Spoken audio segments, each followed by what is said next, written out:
Hey guys, it's QuickyBaby and welcome back to World of Tanks, and I've got something a little different for you today. I'm going to be taking a look at the releases of every single tech tree in World of Tanks since 2012. Let's get started. Now, going over 4 years of World of Tanks development is no small feat, and so in case you get lost along the way, I've got a timeline that you can see across the top of your screen indicating where we are in the cycle. So a lot of you newer players out there will be very surprised to know that originally there were only 3 tech trees in World of Tanks. You had the Soviet tech tree, the American tech tree, and the German tech tree. And it wasn't until the end of 2011 or the start of 2012 where we got to say bonjour to the French. The French tanks certainly brought a unique flavor to the game. They were fast, they were furious, and they had autoloaders, which was a complete novelty for World of Tanks. And the AMX 50B at tier 10 heavy was certainly monstrous, as was the Bat Chatillon, which was at that point a tier 9 French medium tank. The next major update was patch 7.2 in March 2012, and American lovers out there got some serious attention. Previously at that stage, the T110E5 didn't even exist, and the top tier American heavy tank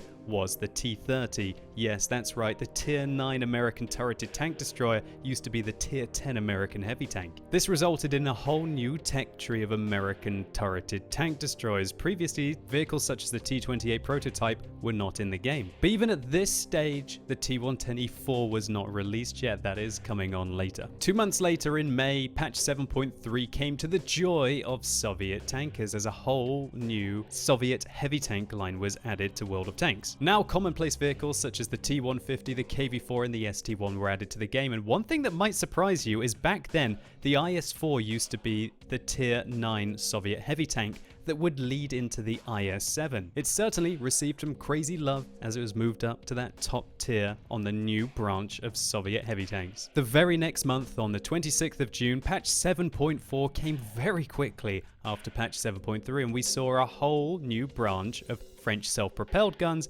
and also French tank destroyers, as well as a couple of premium vehicles. 2 months later, in August, patch 7.5 was ready to deploy, and this brought tier 10 tank destroyers and tier 10 medium tanks for the very first time in World of Tanks. And looking back on it now, it's crazy to think that there were only tier 10 heavy tanks for pretty much the first year and a half that the game was released on the European server. Now, it goes without mention that this had a profound impact on the balance of World of Tanks, adding in 6 new tier 10 tank destroyers and 3 new tier 10 medium tanks. The medium tanks had crazy DPM and mobility, and the tank destroyers had the penetration and the alpha damage to challenge what previously were the best tanks in the game, i.e. the tier 10 heavies. 2 months later, on the 12th of October 2012, Wargaming released what was, in my opinion, the greatest patch in World of Tanks history, version 8.0. Now, why was that so great, you might be asking? That's because not only did they release a whole new branch of Soviet tank destroyers,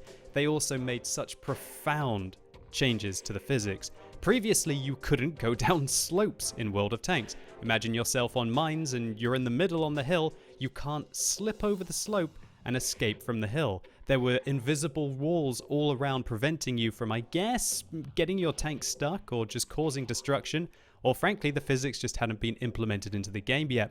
In version 8.0, that allowed you to pretty much go places that you have never been before, and it just totally changed the meta of many of the maps. It really was completely dramatic, and frankly, 8.0 really gave Wargaming a lot of momentum, and it forged the game into what it is today. But as if update 8.0 was not good enough, before the end of that month, on the 30th of October, Wargaming released patch 8.1, and this was fantastic, at least for me, because it brought a whole new tech tree of British tanks, now increasing the amount of nations in the game to 5. Next up was version 8.2, which arrived during the holidays in 2012 in December. This brought a whole new tech tree of American vehicles, the T57 Heavy, the T54E1, and finally some high-tier light tanks. The T71 was certainly a cracker back then with its little autoloader, certainly giving everyone something to grind for, hopefully during their Christmas holidays. Halfway through January in the new year, version 8.3 was released, and this brought a whole new Chinese tech tree. Here we can see the 121 and the 113, and back then the purchasable Type 59 and the Type 62. And the introduction of the Chinese tech tree meant that at the start of 2013 there were 6 nations in World of Tanks. A couple of months later, later in March, 8.4 was released, and here come the British tank destroyers. Not the turreted British tank destroyers, they were phased in separately,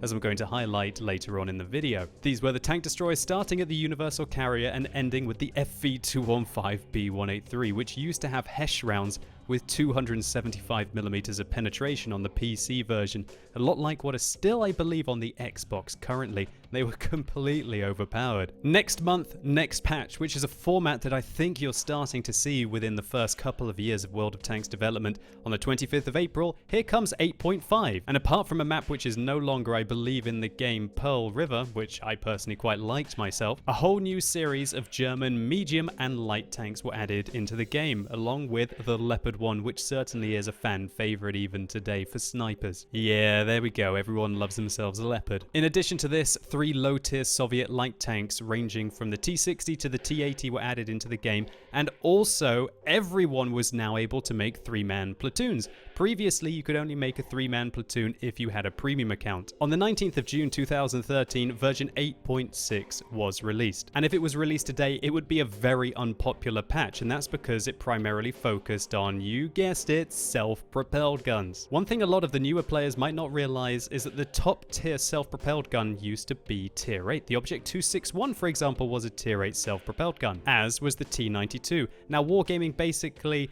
mixed and matched some self-propelled guns in and tried to stretch out the line to make them range from, I guess, tier 2 or tier 3 up until tier 10. And so, for example, monsters like this, the M5355, which I think has to be one of the best self-propelled guns tier for tier in the game, were added in to World of Tanks. The next month in July, 8.7 was released, and this would be another very unpopular patch, and that's because British self-propelled guns were added to the game, including the FV304, a fan favorite, and also the dastardly Conqueror gun carriage with that awful trajectory. Well, at least awful for the enemy team, right? Also, this marks the patch when the absolutely beautiful T-52 was removed from the game and replaced with the MT-25. Pretty much because the T-52 was a tank that was so fast that it could pretty much break the physics of World of Tanks. Next up, version 8.8 came in September, which brought a whole new series of Soviet medium tanks, including my beloved Object 140. I do love that beast. In addition to a couple of new German tanks, the DW2 and also the VK3002M. And Wargaming started to release a few more premiums. The T-34-3 and the 112, those tier 8 Chinese premium tanks, started to come into the game, as well as Tundra, a map which is still there now. But nevertheless, effectively new tech trees and new vehicles just coming in every single month into World of Tanks. And November was no different. This time Wargaming actually gave update 8.9 a name. They called it Armored Spearhead Released. And that's because it brought in the 7 vs 7 team battles, but probably more interestingly for the casual World of Tanks player, a whole new branch of German lightly armored tank destroyers, including, you guessed it, the WTF Alpha E100, which is no longer in the game and replaced by the Grilla. Next up came version 8.10 on Christmas Eve, would you believe it or not, and Wargaming truly gave us a Christmas present in 2013, and that's because they added in a brand new Japanese branch of light tanks and medium tanks all the way up to the SDB-1, as well as 2 additional new Soviet medium tanks, the Object 430 and the Object 430 version 2. So recapping on the first 2 years of World of Tanks updates from 2012 until the end of 2013, Wargaming had released 16 new tech trees within 2 years. That's an absolute baffling amount of content, and it kept me absolutely hooked on this game, playing it day in, day out, just trying to keep up with the amazing content that they played. And this was when we saw the peak of players in World of Tanks. In fact, it was in 2013 where Wargaming set a world record for having the most players online on a single server in any game ever. But for some unknown reason, for the first time, Wargaming took a break from actually giving us new tanks, and it took 9 months until they released update 9.3, where they finally gave us some top tier light tanks. Now, it didn't really matter that Wargaming hadn't released any new tanks in the previous 9 months, because frankly they released so many in their first 2 years that I think everyone was just playing catch up. And at the end of 2014, as Wargaming had done in all of their previous years, targeted that important holiday period, releasing update 9.5, which introduced new British tanks. This new tech tree was very well received, as we hadn't really seen one outside of a few extra light tanks during September for the entire year. And I guess that's because a hell of a lot of effort must have been invested in the high definition releases that started appearing in April of 2014. So it wasn't as if Wargaming were doing nothing. Sure, they're making lots of other lovely features in World of Tanks, but you have to start to see the content beginning to dry up in that year. So it's the start of 2015, and while this isn't necessarily a tech tree, I thought I would give mention to the personal missions, because this is where they first went into World of Tanks, i.e. January 2015. And I really loved that. There were 4 new tanks that you could get if you were able to complete a series of more and more progressively hard missions, but also they added in female crew members into the game, which I thought was really fun. 4 months after the second British tank destroyer line come new French tanks, a whole series of new French medium tanks leading up to the AMX-30B, which I think is probably the most disappointing tier 10 medium tank, at least in my opinion. But at least we got to have the awesome AMX-30 prototype. And it's 5 months yet again until we see more new tanks. Update 9.10 was released, and this was probably one of the best, at least in the last couple of years.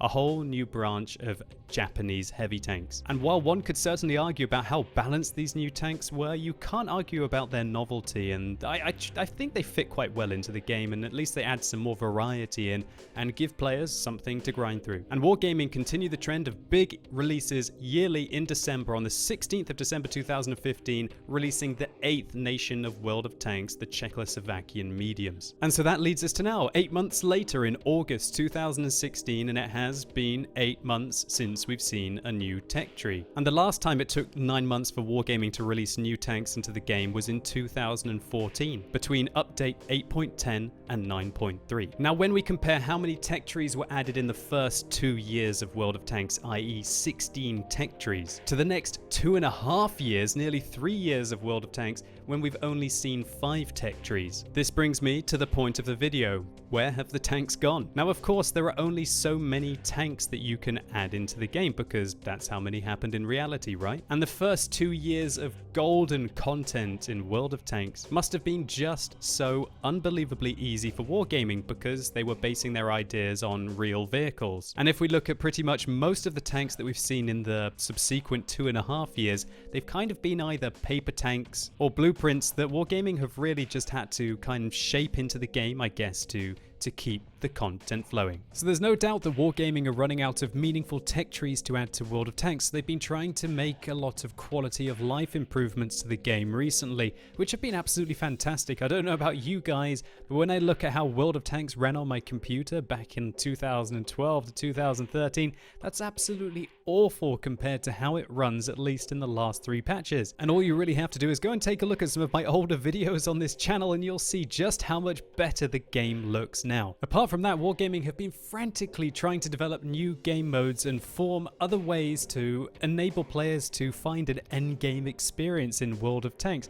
But frankly, they've not succeeded, even going as far as removing probably their most developed game mode, Rampage, just 6 months after it was released. Having experienced the rollercoaster ride in a bunch of other MMOs over the last 10 years, there's one thing that keeps bringing people back to the game, and that is meaningful content. It's a guaranteed draw, there's no risk required, there's no chance that it really isn't going to work. By releasing content, you keep people involved with the game. Wargaming have certainly shown that they are incredible at making tanks that we as players are willing to go to extreme lengths to try and get our hands on. With regards to content in World of Tanks, I feel like in the first 2 years of development, Wargaming probably gave us too much, and we got too used to frankly having 10 new tanks to play every month or every other month. There were so many options and choices available that frankly it's only probably towards the end of last year that I actually finished catching up. And now with all the crazy experience multipliers, the personal reserves, and now the platoon bonus, I expect a lot more players are going to be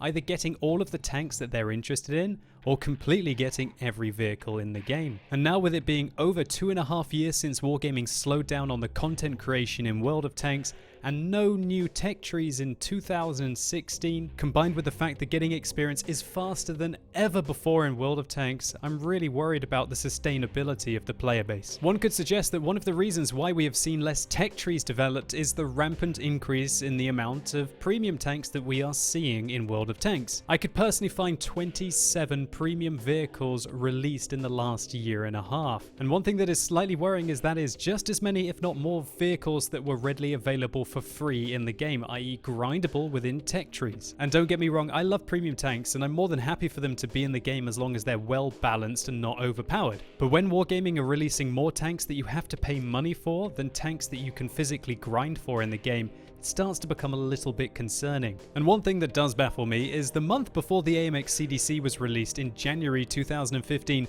that's when we saw our first and only set of personal missions in World of Tanks. And surely one of the easiest ways for Wargaming to be putting more content into World of Tanks would be to release another series of personal missions. All it really requires is 4 tanks and a series of objectives, and you can keep players pretty much entertained solidly for 3 to 6 months. And they don't have the excuse that there aren't the tanks to be able to fit into the personal missions, because this could make up 8 seasons worth. And I guess the real reason why I'm making this video is because I want World of Tanks to have a long and rich history. I just absolutely love this game. And the last thing that I would want is for Wargaming to lose sight of what they are best at: making kick-ass tanks. But guys, every cloud has a silver lining, or should we say in this case, a Swedish lining? But we've just got to hope that the Swedish tanks are as good as they are at making affordable furniture, and if they are, then I'm going to be a happy camper. So hopefully you guys enjoyed this video. If you did, please consider giving it a like. It certainly was one of the hardest for me to make, having to trawl through 4 years of World of Tanks history to give you guys the context. And let me know in the comments down below what you think about Wargaming's content policy. Are you worried about what the future may hold with the slowdown of tech trees being released? Or are you still trying to catch up and you would prefer Wargaming to make quality of life improvements to the game?